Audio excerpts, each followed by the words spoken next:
Good morning, everyone. My name is Zhiyu Zhang, and I'm from Fudan University. I'm glad to share a paper entitled vPIFO today. It's about utilizes the concept of virtualization to enable programmable hierarchical scheduling. This is a joint work with Pengcheng Laboratory. Packet scheduling is a crucial component in ensuring quality of service. A lot of packet scheduling algorithms have been designed for different application goals. However, few of them are put into use on chips due to high hardware cost. The key to deploying these algorithms is programmable packet scheduling. PIFO is a popular model in recent years to realize programmable packet scheduling. In the PIFO model, each packet is tagged with a rank by the rank function. Different packet scheduling algorithms can be implemented by changing the rank function. Packets are stored in a priority queue with ascending ranks, with the packet having the smallest rank going first. In multi-tenant data centers, the demand for network performance becomes more complex, with each level having its own performance goals. For example, at the application layer, delay-aware applications desire higher priority. So this requires the use of the SP algorithm between applications.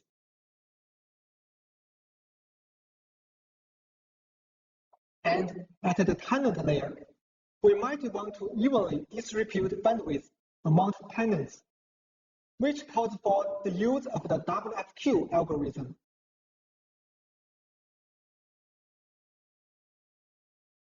Last, at the group layer, VIP groups need higher priority over normal groups, necessitating the use of the SP algorithm.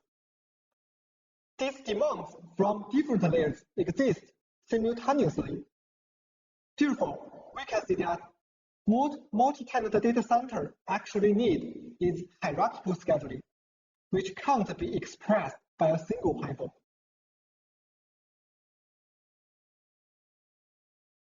PIFO tree composed of multiple PIFOs can express hierarchical scheduling algorithms.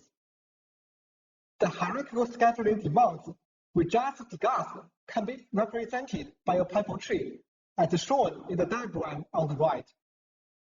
However, multi-tenant data centers are inherently dynamic. If tenant 3 wants to upgrade their service from the regular group to the VIP group, the corresponding hierarchical scheduling requirements must also change. In such a case, the number of required PIFO queue changes, and the previously configured PIFO tree can no longer meet the new demands. Therefore, we can see that existing PIFO tree can't change the number of nodes or the connections between them, resulting in a lack of overall structural programmability. To address this issue, we propose the concept of PIFO virtualization. By multiplexing a physical PIFO, we can logically construct multiple PIFO instances, enabling structurally programmable hierarchical scheduling. Based on the concept of PIFO virtualization, we provide the following framework.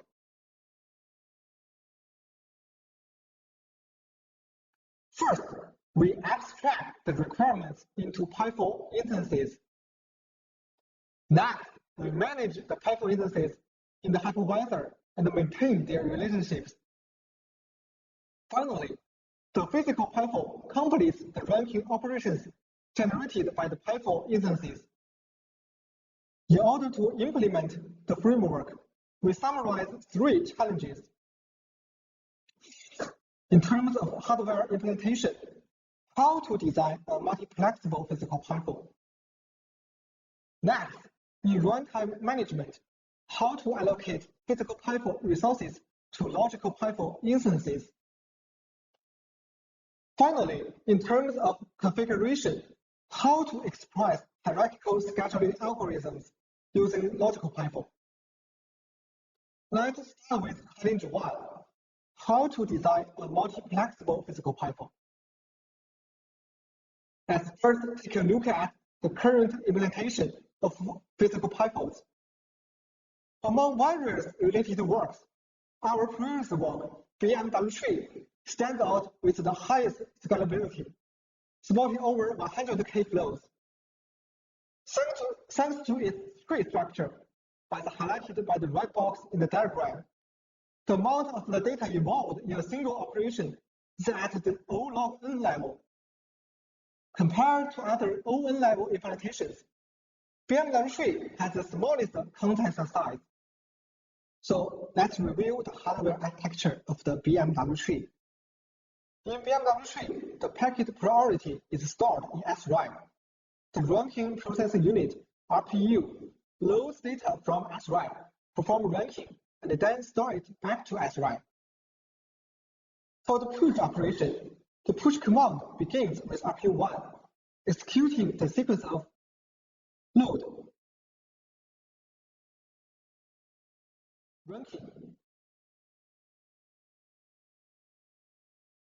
and store. Once the command is completed in RPU1, it's then passed on to the next RPU, which is RPU2.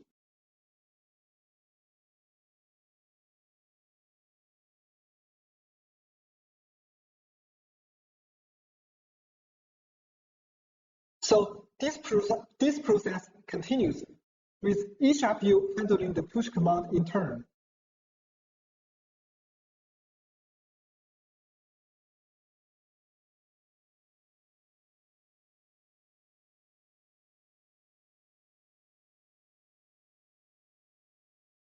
And the push operation is deemed complete when all RPUs have finished processing the command. The execution process of the pop operation is similar to the push operation. And the only difference is that in the pop operation, after each RPU completes the load and ranking,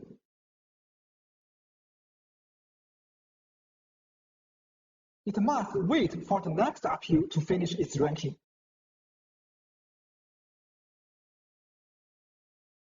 And provide data.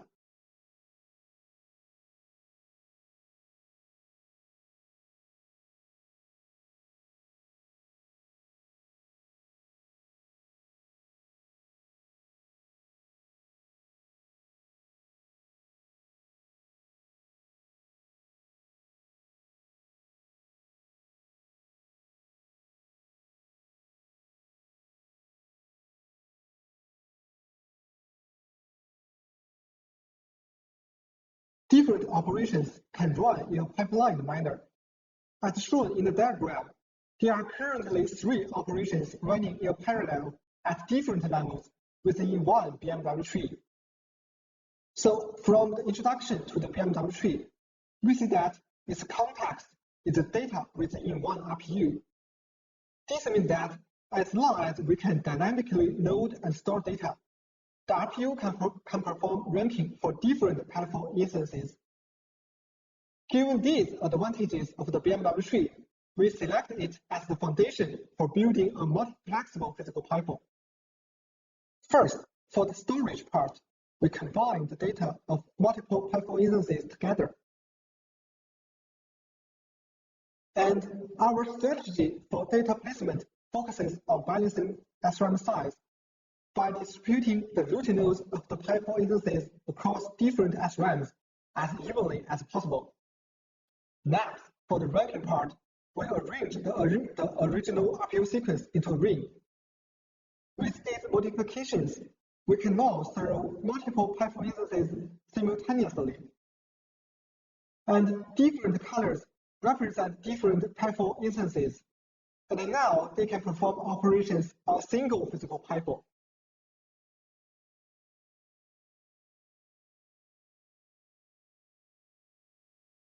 Now we have a multi-flexible PIFO, which we call the PIFO engine.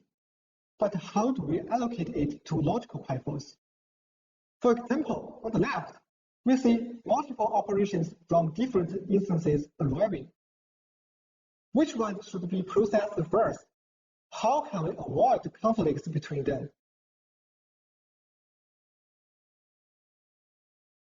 And to efficiently solve this problem, we should first classify the operations. Therefore, we introduce operation queues. And operations are queued according to the SRAM of the root node of their respective PIFO instance. And this aligns with our data placement strategy. And each operation queue is a FIFO. So every time we dispatch operations, we select from the hide elements.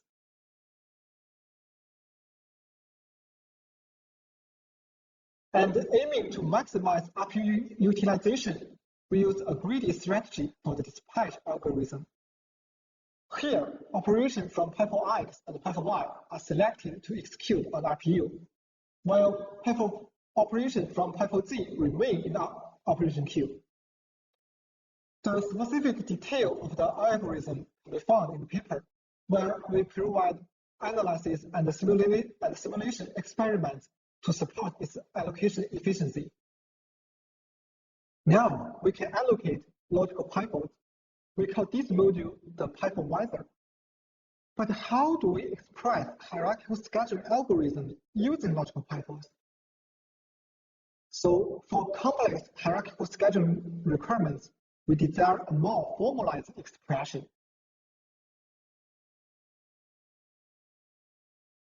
Therefore, we design a scheduling description language, SDL. And code written in SDL is compiled to automatically generate configuration information for the PIFO-wizer. After configuration, the PIFO-wizer can convert the requirements of hierarchical scheduling algorithms into PIFO instances operations. With this, we have addressed the three challenges posed. By combining the PIFO engine, PIFO-wizer, and SDL, we have presented the vPIFO system. Overall, vPIFO is divided into two stages. The initial stage, which configures the hierarchical scheduling algorithm, and the runtime stage, which performs scheduling according to the configured semantics. First, in the initial phase, hierarchical scheduling requirements written in SDL are first parsed into virtual PIFO instances. Then, corresponding tables are generated and provided to the PIFO-wizer, PIFO engine, and packet transaction, which assigns ranks to packets. And in the runtime phase, incoming packets are first assigned packets, then passed to the PIFO-wizer to generate operations for the corresponding PIFO instances, and the PIFO-wizer selects operations and hands them over to the PIFO engine for execution, ultimately complete the scheduling.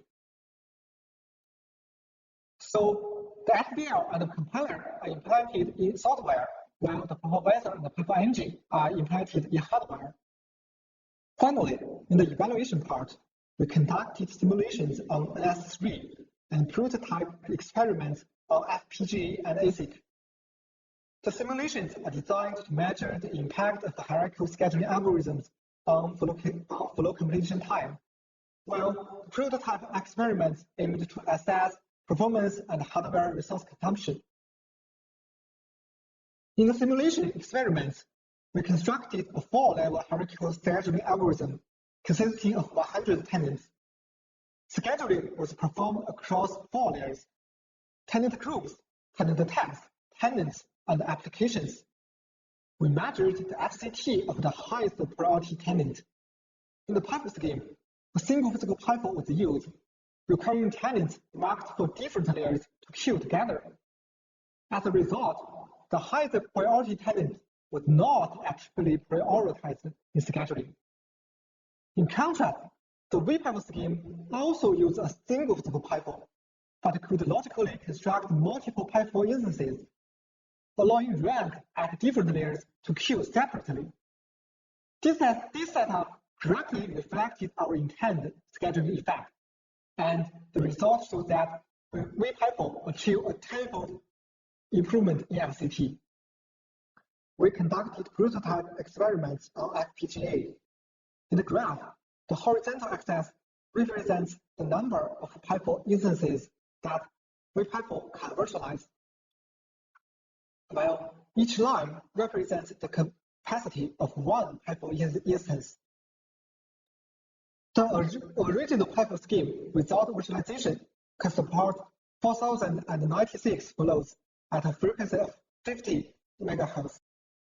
In contrast, vPIFO can achieve even higher frequencies while virtualizing multiple vPIFO instances. These higher frequencies enable vPIFO to support greater line widths under hierarchical scheduling. In the graph, the red dot represents a configuration where vPIFO facilitates a 100 gigabits per second line rate, supporting 128 vPIFO instances, each with 340 flows in a 4-level hierarchical scheduling setup. In terms of resource consumption, vPIFO demonstrates excellent scalability. By supporting up to 24 vPIFO instances, each with a capacity of 5,460 flows, while using only 11.42% of the LAR. In ASIC results, vPIFO can reach 600 MHz, which corresponds to 400 gigabits per second in a 6-level hierarchical scheduling algorithm. vPIFO supports over 128 instances and more than 100 flows per instance, while occupying less than 3% of the chip area. In conclusion, vPIFO is the first hardware package scheduler to support programmable hierarchical scheduling through virtualization. Thank you.